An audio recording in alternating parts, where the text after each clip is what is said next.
क्यों कर रहा है। मछली पालन भी कोई ऐसी वैसी मछली नहीं है, 40 से 50 हज़ार की यहाँ पर मछलियाँ हैं। ये जो पूरा एरिया है मात्र 200 मीटर का है, 200 मीटर के अंदर करोड़ों रुपए की मछलियाँ हैं। आखिर ये मछलियाँ इतनी महंगी क्यों हैं, चलिए जानते हैं संजय जी से। नमस्कार सर। हेलो, नमस्कार सर, एक बार आप अपना परिचय दे दीजिए, जो सामने से लोग बाग आपको देख रहे हैं। मेरा नाम है संजय खंडागले। मैं पहले real estate company, consulting company में काम करता था और जॉब 2009 में छोड़कर मैंने ये fish farming, ornamental fish farming start किया है। तो सर, इसमें ये बताइए कि एग्जैक्टली जैसे आपने ये ऑर्नामेंटल फिश स्टार्ट किया, अभी भी बहुत न्यू कॉन्सेप्ट है, उस टाइम पे आपने क्यों शुरुआत की इसकी? क्या एक बेसिक आइडिया था ऐसे रियल एस्टेट में जॉब करते हुए, बहुत अच्छा काम है, और यहाँ पे आना? शुरुआत तो इसकी हुई थी कि एक हॉबी की तरह, जहाँ शौक़ इतना ज़्यादा था कि फ़िश खरीदते थे, लाते थे, लेकिन एक पॉइंट ऐसा आ गया था कि उसको कमर्शियल टोन देना ज़रूरी हो गया। तो मैंने जॉब करते करते ही जो है उसको साइड में छोटी सी जगह में बढ़ाना शुरू किया। और एक बार जब मुझे समझ में आ गया कि ये फ़िश, इसको हम ब्रीड कर सकते हैं, इसका बच्चा जो है इसको ग्रो करके एक कमर्शियल टोन देकर इसको हम लोग बिजनेस मॉडल बना सकते हैं। फिर उसमें 1 साल बाद मैंने जॉब छोड़ दी और इसको फुल फ्लेजेड इसमें जंप किया। तो सर, जैसे कि मतलब कि आपने हॉबी शुरुआत की थी और 2009 में कमर्शियली, तो हॉबी कब शुरुआत हुई थी इसकी, वो बताइए हमें। हॉबी 2002 के आसपास मैंने शुरू किया था और बढ़ते बढ़ते 2005 तक इतनी बढ़ गई थी कि तभी लग रहा था कि इसको कमर्शियल टोन देना ज़रूरी है। लेकिन एक्चुअल इसको 2009 में मैंने एक अलग जगह लेकर इसको पूरा सेटअप किया कि यहाँ पर प्रोडक्शन ब्रीडिंग भी होगा, यहाँ पर बच्चा ग्रोइंग होगा और यहाँ पर विजिटर्स आएंगे, कस्टमर्स आएंगे, फ़िश पसंद करके जो चाहिए हम लोग उनको कस्टमर्स को दे पाएंगे। सर, इसमें ये बताइए कि जैसे ऑर्नामेंटल फ़िश हैं, असल में इंडिया में इस टाइम भी ऑर्नामेंटल फ़िश का मार्केट इतना डेवलप नहीं है, या कोई फार्मर करता है तो इतना आसान नहीं है इनको बिक्री करना, इतना महंगा फ़िश है। तो आपको क्या क्या दिक्कतें उसमें शुरुआत करने में, जब आपने शुरुआत की, आपको ये हुई, वो बताइए। एक्चुअली ऑर्नामेंटल फ़िश इंडस्ट्री थोड़ा सा इंडिया में लेट ज़रूर हुआ है, लेकिन जो अभी कैचअप कर रहे हैं, ये हॉबी जितनी पॉपुलर हो रही है, बहुत लोग इसमें आ रहे हैं। बहुत सारे हॉबीज़ या इनफैक्ट जनरल फैमिलीज़ देखेंगे हम लोग, कॉर्पोरेट ऑफिसेज देखेंगे, तो हर एक जन चाहता है कि हमारे घर में एक नेचर एक्वेरियम आ जाए। मतलब ये कंक्रीट जंगल बनते जा रहा है, बट एक नेचर जो है। और पेट्स में देखेंगे आप तो सबसे ईजी, कम दिक्कत मेंटेनेंस करने में ये एक्वेरियम टैंक होता है। तो ये एक मेन रीज़न हुआ है जिसमें एक्वेरियम फ़िश और डिस्कस फ़िश जो है किंग ऑफ एक्वेरियम्स माना जाता है। तो इसलिए ये इतना जल्दी पॉपुलर हो रहा है और ऑलमोस्ट ऑल मेजर सिटीज़ में इसकी डिमांड होती है। अब सर, इसमें एक मैं आपसे ये क्वेश्चन जानना चाहता हूँ कि मान लीजिए 2 आपके ऑप्शन हो सकते हैं, एक कंज्यूमर आपसे ख़रीदे या कोई जो ब्रीडर है, ब्रीडिंग करना चाहता है, जो फार्मिंग करना चाहता है इनकी एग्जैक्टली। अब कोई इन्हें ले जाता है, फार्मिंग पॉइंट ऑफ व्यू से मैं पूछ रहा हूँ। फार्मर को भी 2 चीज़ होता है कि उसका माल बिकना चाहिए और माल वो ब्रीड भी करना चाहिए। मैंने माल आपसे ख़रीदा, तो ब्रीडिंग क्या कोई ऐसी शुरुआत करके माल खरीदा, शुरुआत कर दिया, इतना सिंपल है या इसमें कॉम्प्लिकेटेड है? अगर कोई फार्मर इसको लेके एज इन प्रोफेशन या कुछ कमाई का दौर बनाना चाहता है तो उसके लिए मैं ये समझूंगा कि पहले एज इन समझने के लिए कुछ फ़िश ले जाएं, स्टार्टिंग में एक्सपीरियंस करें उसको 6 महीना, और उसके बाद में अगर जैसे हमसे सपोर्ट लेते हैं या और भी जो जानकार लोग हैं उनसे सपोर्ट लेंगे, तो हमारे जो इंडिया का क्लाइमेटिक सब ट्रॉपिकल, ट्रॉपिकल कंडीशंस है जो हैं, क्लाइमेट है, तो इसमें इसको करना बड़े वॉल्यूम पे और अच्छा खासा इनकम जनरेट करने में कोई तकलीफ नहीं है। अब सर, इनकम तो जनरेट कर लें फार्मर ने, चलिए जो फ़िश ग्रो कर रहा है वो मेहनत करके, थोड़ा सा और मेहनत होगा, ऑर्नामेंटल फ़िश इतना महंगा है, चीज़ें केयर करना। अब सर बात आती है, मैंने ग्रो कर लिया, मेरे पास डिस्कस पड़ा हुआ है, लेकिन कोई ख़रीदार नहीं है। आखिर लोग बागों सर टमाटर बेचने में दिक्कत आ रही है, तो ऐसा तो है नहीं कि ये टमाटर है, ये तो और ज़्यादा दिक्कत वाला काम है। 40-40 हज़ार की फ़िश आखिर खरीदेगा कौन और मार्केट कैसे होगा, वो सर बताइए। बिल्कुल, एक्चुअली इसकी सबसे पहले स्टार्ट ये है कि जैसे टमाटर का हमने एग्जांपल दिया, टमाटर में भी क्वालिटी होती है, ग्रेडिंग होती है, वैसे इस फिश की भी ग्रेडिंग होगी, क्वालिटी होगा। अगर आप अच्छा क्वालिटी का प्रोड्यूस करते हैं, इसका हेल्दी डिस्कस करते हैं, तो मैं समझता हूँ कि मार्केटिंग या सेल्स करना आसान है, क्योंकि आजकल मीडिया, सोशल मीडिया और प्लेटफॉर्म्स इतने सारे आ गए हैं कि आप कुछ फ़ोटोज़ और वीडियोज़ भी अपलोड कर लेंगे तो जो जानकार हॉबिस्ट हैं ये आपको ढूंढते हुए आ जाएंगे और आपसे फ़िश खरीद लेंगे, अगर अच्छा क्वालिटी आप बनाते हैं तो। इसमें सर एक और चीज़ वही, मैं जैसे आपने हॉबी वाला बताया, इसके अंदर मेन ये बताइए कि असल में ये खरीदार इसका होता कौन है। जैसे आपने ठीक कहा कि टमाटर, लेकिन सर टमाटर तो सभी खरीदते हैं, मेरे ख्याल से 40,000 की फ़िश ना सभी नहीं खरीदेंगे। तो वो हमें बताइए कि असल में खरीदार कौन है, हॉबी है या कैसे, मतलब क्या सीन रहता है, कितना अमीर आदमी इसे खरीदता है, किस तरीके का वो होता है? एक्चुअली देखिए, आपने जैसे अभी प्राइस रेंज टॉप एंड बताया, ये जो प्राइस है ये शो डिस्कस एकदम टॉप ग्रेड का डिस्कस का प्राइस है। फ़िश देखिए, इसकी स्टार्टिंग प्राइस हमारे पास अगर देखेंगे तो एक 650 रुपये से इसका 2 इंच का बच्चा मिलता है। तो इतने सारे हॉबी, जिनके पास भी घर में एक्वेरियम है, जो पहले प्लांट्स लगाते हैं, कुछ सबस्ट्रेट लगाते हैं, गोल्ड फिश, गप्पी फिश, काफ़ी तरह के फ्रेश वाटर फिश स्पीशीज़ है जो पसंद किए जाते हैं घर में रखने के लिए। उनकी हॉबी जैसे जैसे प्रोग्रेस करती है तो फाइनली अगर देखेंगे तो अगर जो सीरियस हॉबिस्ट है ये आता है डिस्कस फिश रखने के शौक पे ही, वो इंटरनेट मीडिया पर इसके वीडियोस देखेगा और जानकारी हासिल करेगा, एंड फाइनली सर्च करते करते जहाँ पर भी उसको अच्छा क्वालिटी दिखेगा वो उसके पास ज़रूर पहुँचेगा और ख़रीदेगा। तो ज़रूरी नहीं है कि 40,000 का लिया जाए। इसकी शुरुआत जो है 650 रुपये से भी स्टार्ट कर सकता है एक बच्चा लेकर। उसमें हॉबीज़ ने कम से कम 8 से 10 बेबीज़ लेकर वो स्टार्ट कर सकता है और ग्रो कर सकता है और हॉबी एंजॉय कर सकता है। सर इसमें ये और मैं जानना चाहूँगा कि आपने ठीक कहा कि कंज्यूमर चलिए आपके पास ही आ जाएगा, लेकिन जैसे आपके पास यहाँ पे जो है इतना फ़िश है कि करोड़ों रुपए का फ़िश है एक तरीके से। जी। अब ये जो है, कभी आपको ऐसा दिक्कत हुआ यार मेरे पास करोड़ों रुपए का है, इतना फ़िश है, अब मेरे से भी बिक्री नहीं हो पा रही है, चलिए कंज्यूमर टॉप एंड है वो अपने आप आ जाता है, लेकिन इतना आ नहीं पा रहा है, क्या ऐसा है, या ऐसा है कि आप ये चाह रहे हैं कि हमारी डिमांड ही पूरी नहीं, हम मतलब कि लोग बागों को डिमांड पूरी नहीं कर पा रहे हैं, एक्सपेंशन का आपका इरादा है, वो बताइए सर। एग्जैक्टली आपने एक्चुअली जो सेकंड पॉइंट बोला, फर्स्ट वाज की डिफ़िकल्टी सेल्स के लिए, लेकिन हमने जब से शुरुआत किया ये, मैं एक्सपैंड करता गया, फार्म बढ़ाता गया, लोकेशन चेंज करता गया, और आज फाइनली जब यहाँ भी हम सेट हुए हैं और तकरीबन एक 500 टैंक्स हैं हमारे पास में, मैं हमेशा देखता हूँ कि जितना भी हमारा प्रोडक्शन होता है वो हमें हमेशा कम ही पड़ता है, हमेशा शॉर्ट होता है। कस्टमर्स की जो रिक्वायरमेंट्स होती है वो पूरी नहीं कर पाते हैं हम लोग। तो अभी फ़िलहाल में अगर आप देखेंगे कि हम एक नया specialized discus breeding and fry growing, बच्चा जो होता है उसको फ्राई बोलते हैं, उसका एक अलग यूनिट बना रहे हैं, और एक 1200 स्क्वायर फीट का। सर ये और बताइए कि जैसे ऑर्नामेंटल फिश किसी ने पाल ली, किसान ने, या कोई फार्मर है, या कोई शौकिया है, या कोई यंग एंटरप्रेन्योर है, वो शुरुआत कर लिया उसने, अगर वो डायरेक्टली सेल नहीं कर पा रहा या वो ट्रेडर के पास जाके अगर सेल करता है, तो क्या उस तरीके से चीज़ें वर्क कर सकती है? उसके लिए यहाँ पे क्या सजेशन देना चाहेंगे आप? मैं ये कहूँगा कि अगर कोई इसको छोटे पैमाने पे स्टार्ट करता है एंड फिश अच्छे से रखना सीख जाए, हेल्दी रखे, तो अगर उसको सोशल मीडिया का प्लेटफॉर्म में एडवर्टाइजमेंट करने के लिए फ्री क्लासिफाइड्स में दिक्कत अगर हो रही है, तो ट्रेडर्स होते हैं, काफ़ी ट्रेडर्स हैं जो आपके फ़िश खरीद लेंगे।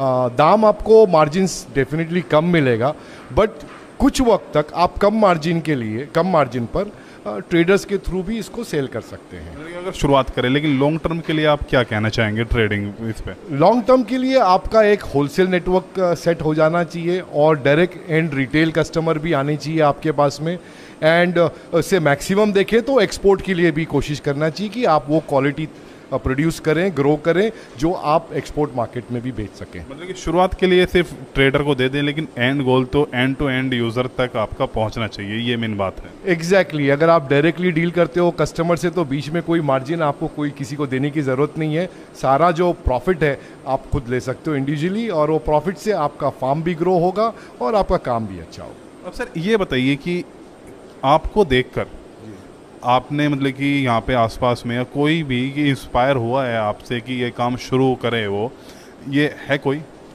एक्चुअली हमारा ये फार्म देखने के बाद में कईयों ने भी शुरू किया है, हमारे आसपास भी फार्म शुरू हैं, लेकिन इसके ऊपर में मेरा लड़का जो है, माय सन तने खंडागले, आपको ज़्यादा बेटर बताएगा।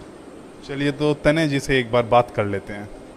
सर, जो सामने से लोग बाग देख रहे हैं, आप उन्हें अपना परिचय दे दीजिए सर। मेरा नाम तनय खंडागले है, मैं संजय खंडागले का लड़का हूँ और मैं मेरे डैड से इंस्पायर हुआ हूँ, ये फ़िश लाइन में आया हूँ मैं।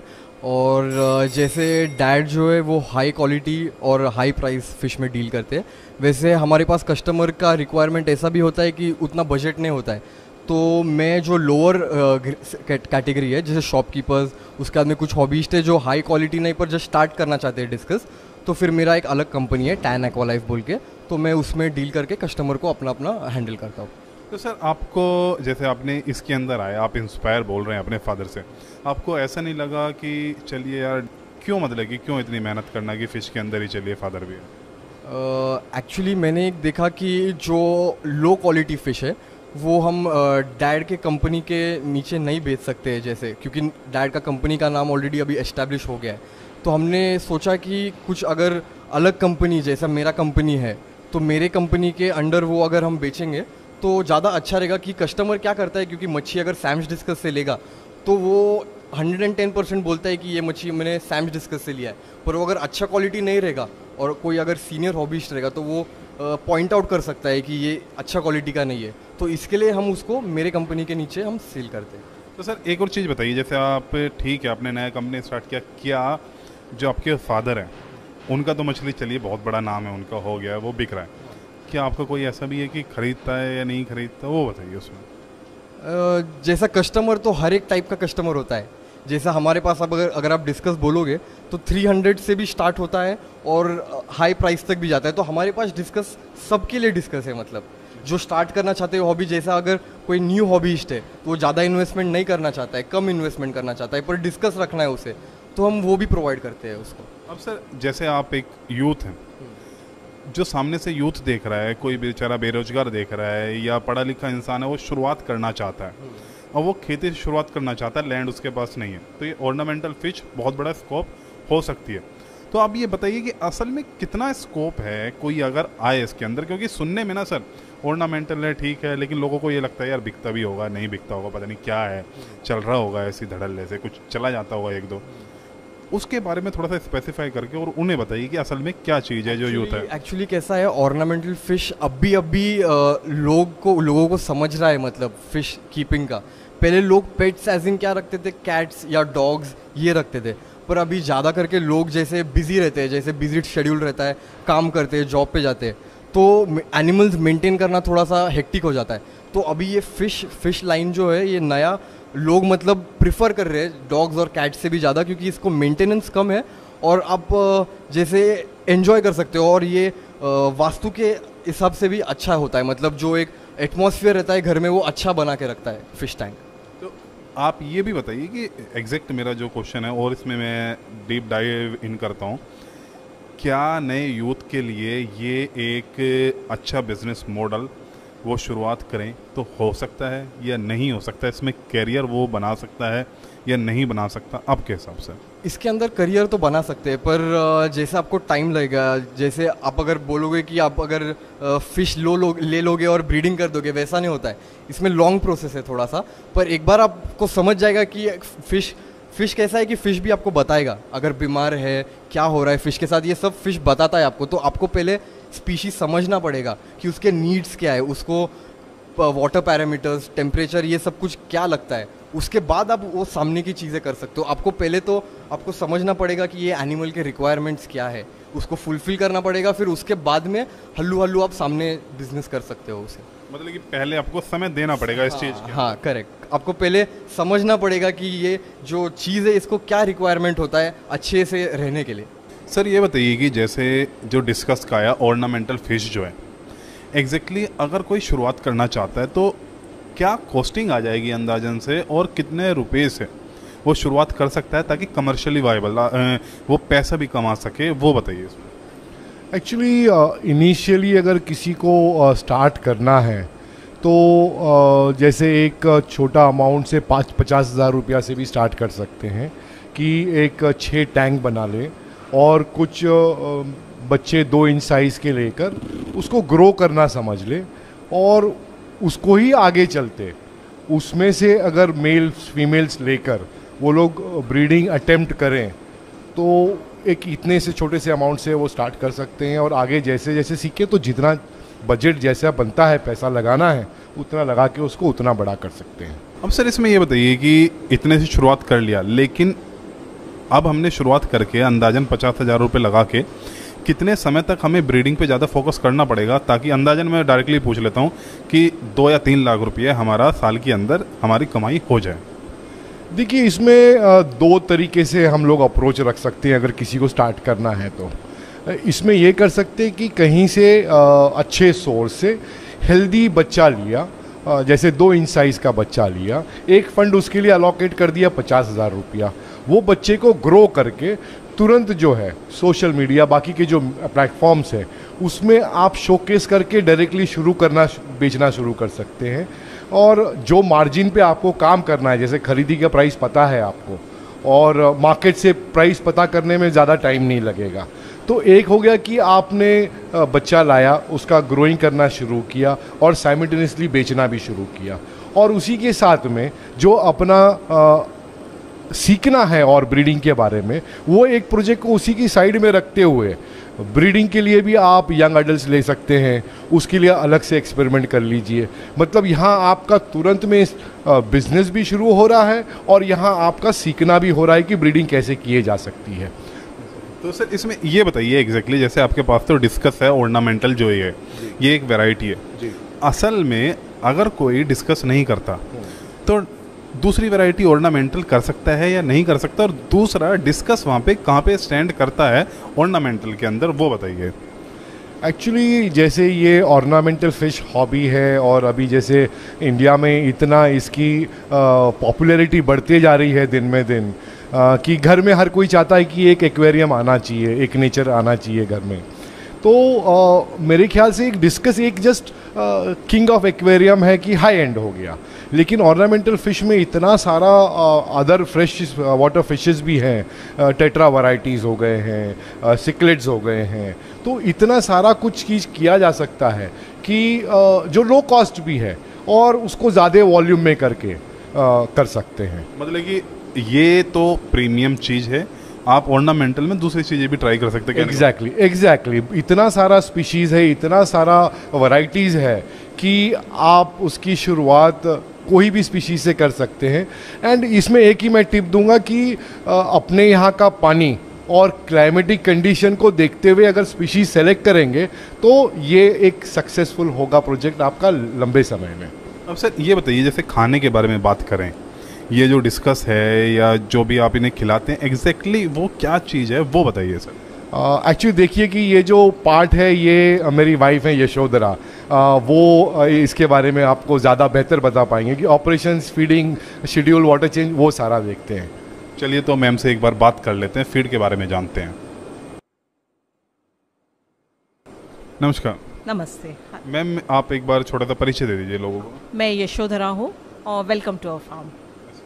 मैम, ये जो आप फीड दे रहे हैं इन्हें, जैसे ये डिस्कस है, एग्जैक्टली एक डिस्कस को कितना फीड चाहिए वो आप बताइए मैम एक बार।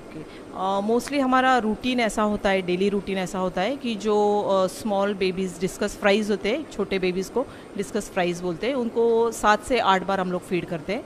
उसके बाद में 3 से 3.5 इंच का जो डिस्कस होता है उसको 3 से 4 बार फीड होता है दिन में, और जो एडल्ट डिस्कस होता है जो 5 इंच एंड अबाव होता है उसको हम लोग 2 बार फीड करते हैं। तो मैम एग्जैक्टली जो फीड आप दे रहे हैं, जैसे आपने 2 बार बताया, एक बार में कितना क्वांटिटी में फीड दिया जाता है वो बताइए। वो मच्छी जितना खा सकती है, वो राउंड्स होते हैं उसके, 1 राउंड 2 राउंड, वो हिसाब से हम लोग फीड करते हैं। मतलब कि जितना खा सकती है उतना मच्छी खा सकते हैं उतना हम लोग फीड करते हैं। तो मैम ये बताइए कि जैसे ये वाला जो फीड है एग्जैक्टली कितने रुपए का बनता है या किस चीज़ से बनता है, या आप कुछ भी इन्हें फीड दे सकते हैं, वो डिटेल बताइए मैम। फ़िश मिल हम लोग जो फीड बनाते हैं फ़िश के लिए, उसमें फ़िश मिल होता है, विटामिन्स, मिनरल्स, वो सब डाल के हम लोग फ़िश का फूड बनाते हैं। मैम एग्जैक्टली अब ये बताइए कि जैसे ये वाला यहाँ पे पानी है, एक्वेरियम के अंदर क्या क्या चीज़ें मेंटेन की जाती है? दूसरा, क्या ये आरएएस सिस्टम जैसे काम करता है, रिवर्स एक्वाकल्चर जो होता है, पूरा फिल्ट्रेशन या वो सारी चीज़ें भी होती हैं, या किस तरीके से काम होता है पानी वाला, वो बताइए। एक्चुअल में हमारा डेली रूटीन में जो आता है वो मॉर्निंग में 40% वाटर चेंज होता है और आफ्टरनून में 70% वाटर चेंज होता है। तो ये हमारा डेली रूटीन हो जाता है। मतलब कि पानी चेंज करना पड़ता है एग्जैक्टली आपको? चेंज करना, हाँ, टेम्परेचर मेंटेन करके पानी चेंज करना पड़ता है। सर ये बताइए कि जैसे ये मछली तो पाला हुआ है, ऑर्नामेंटल फिश है, क्या ऐसा तो नहीं है कि ये बीमार हो जाती है, इसकी बहुत ज़्यादा केयर है, इस तरीके का कोई सीन है या नहीं है, वो बताइए। बेसिकली देखिए, हर एक फिश का, हर एक स्पीशीज़ का, हर एक एनिमल का एक बेसिक लिविंग कंडीशंस या उसको ज़रूरतें होती हैं। वो ज़रूरतें अगर हम बराबर से समझ लें और फिश को उस तरीके से रखें, बड़ी सिंपल सी चीज़ होती है कि कोई भी जीवन किस सरकमस्टांसेस में, कंडीशंस में अच्छे से सरवाइव होगा, प्रॉस्पर होगा, ग्रोथ होगा। अगर वो कंडीशंस हम फिश को देते हैं, कोई भी फिश हो, तो वो डेफिनेटली प्रॉब्लम नहीं आएगा। जब हम मिस्टेक्स करते हैं तब दिक्कतें आती हैं, लेकिन उसके लिए भी इतना एडवांस हो चुका है अभी कि हर एक तरीके की सिकनेस जैसे ह्यूमंस में है, वैसे फिश में भी कोई भी तरीके का सिकनेस हो तो हम लोग उसको मेडिसिन से क्योर कर सकते हैं। अब सर ये बताइए कि जैसे ये डिस्कस है, एग्जैक्टली डिस्कस की उम्र कितनी होती है सर? हाँ, डिस्कस की technically on paper 15 to 16 years है। प्रैक्टिकली हमने फ़िश रखा है 7 ईयर्स तक रखा है, और यूजुअली हमारे अभी भी फार्म में मिलेगा आपको 4-5 साल वाले डिस्कस काफ़ी सारे दिखेंगे। और ये जो आप बता रहे हैं कि 7 ईयर का, एग्जैक्टली कितना वजन या कितना बड़ा हो गया होगा ये डिस्कस, वो बताइए। एक्चुअली ईयर्स एज से उसका साइज़ नहीं रिलेट करना चाहिए। एक ये पक्की बात है कि जब एज ज़्यादा होती है फ़िश की, तो जैसे ह्यूमंस में ओल्ड पर्सन दिखेगा वैसे फ़िश में भी अपीयरेंस ओल्ड का आएगा। तो वैसे अगर साइज़ में, चलिए एज से बात नहीं करते हैं, साइज़ आपने सबसे बड़ा डिस्कस का कितना देखा है? और दूसरा एक और चीज़ मैं जोड़ देता हूँ साथ में कि क्या साइज़ के साथ प्राइस वेरी करता है? साइज़ देखिए, हमारे पास में सबसे बड़ा जो खुद का प्रोड्यूस किया हुआ डिस्कस जो ग्रो हुआ है वो 10 इंच तक हमने अचीव किया है। इतना आसान नहीं है ये साइज़ अचीव करना। हम पकड़ लें कि 1000-2000 डिस्कस में एक डिस्कस ऐसे ये साइज़ का पकड़ेगा। बहुत सारी चीज़ें हैं कि ये साइज़ अचीव करने के लिए क्या क्या इनपुट्स होते हैं हमारी तरफ से। और सर वो दूसरा क्वेश्चन कि क्या साइज़ के साथ प्राइस वेरी करता है? यूजुअली देखिए, अभी डिस्कस का अगर आप प्राइसिंग की बात करेंगे तो जो 2 इंच में हम लोग खुद जो सेल करना शुरू करते हैं, तो प्राइसिंग देखिए इसमें स्टार्ट मिनिमम सब जो 650 से स्टार्ट हो रहा है। और ये साइज़ हो गया 2 इंच का। अगर हम लोग इसी में 6 महीने का डिस्कस लेते हैं तो इसमें क्वालिटी पे, जैसा ग्रोथ हुआ है बच्चा, जैसे डेवलप हुआ है, इसके पैरामीटर्स होते हैं कि डिस्कस का शेप कैसा है, ग्रोथ रेट कैसा है। साइज पे मतलब कि डिपेंड नहीं है। तो बहुत सारे ऐसे फैक्टर्स हैं जो डिफाइन करते हैं कि ये शो क्वालिटी फिश है, ये हाई क्वालिटी फिश है, हाई ग्रेड फिश है। उस हिसाब से फिर प्राइसिंग उसकी डिसाइड होगी। मतलब हमारा डिस्कस देखें तो 40-45,000 रुपीज़ पर तक भी एक डिस्कस बिकता है। अब सर जैसे ये डिस्कस किसी ने खरीद लिया, ब्रीडिंग पर्पस के लिए कर रहा है, एग्जैक्टली ये कितने दिन में मैच्योर हो जाता है ताकि मेटिंग वो कर सके और अंडे दे सके? और कितना अंडे देने के बाद कितना अंडे दे देता है और कितने टाइम में वो तैयार होने लायक हो जाता है, वो बताइए एक बार। डिस्कस फिश देखिए, मैच्योर इसमें भी कोई स्ट्रेन्स हैं जो जल्दी मैच्योर होते हैं, कोई स्ट्रेन्स ऐसे हैं कि जो टाइम लेते हैं। जल्दी से जल्दी मैच्योर होने वाले यूजुअली रेड कलर डिस्कस होते हैं जो 8 महीने में भी मैच्योर हो जाते हैं, और कोई डिस्कस हैं ऐसे जो 1.5 साल बाद भी होते हैं। यूजुअली जो हमारे यहाँ पर हम यूज़ करते हैं 14 महीने से 18 महीने का डिस्कस हम सेलेक्ट करते हैं हमारे यहाँ ब्रीडिंग प्रोग्राम में। ब्रीडिंग तो वो जल्दी शुरू कर लेता है, लेकिन हम लोग उसको प्रॉपर एक नरिशमेंट दे के तैयार करते हैं कि वो अच्छा पेरेंट बने। एक टाइम में कितने अंडे दे देता है? मतलब कि अगर डिस्कस की बात करें, और एक इसमें ऐड कर देता हूँ, कितने टाइम बाद अंडे दे सकता है, वो बताइए। ओके, डिस्कस फिश एक टाइम में देखिए तकरीबन 70-80 अंडे से लेके 400-500 एग्स लगते हैं। उसमें से हैचिंग आपका वाटर टेम्परेचर हो, मेल की फर्टिलिटी हो, एग्स की क्वालिटी हो, उस पर डिपेंड करेगा कितना आउटपुट आएगा उस बच्चे का। और कितने टाइम पे, मतलब कि एक बार अंडा दिया, दूसरा अंडा? ये हर 12 से 14 दिन में फिर से अंडा देती है फीमेल।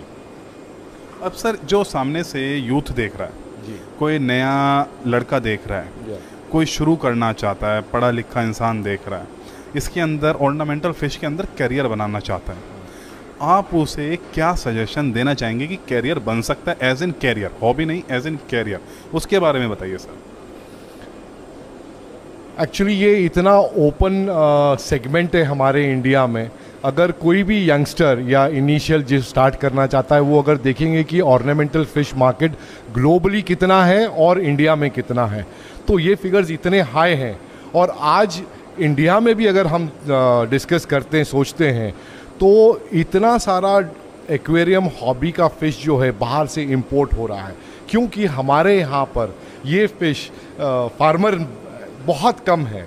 तो ये कोई भी सेगमेंट ले लें फ़िश का, कोई भी वैरायटीज़ ले लें एक सेगमेंट, और उसमें अच्छी तरह से उसको समझ के अगर हम लोग प्रोड्यूस कर सकते हैं हाई क्वालिटी ऑर्नामेंटल फ़िश, तो स्कोप इसका इमेंस है, अनलिमिटेड है।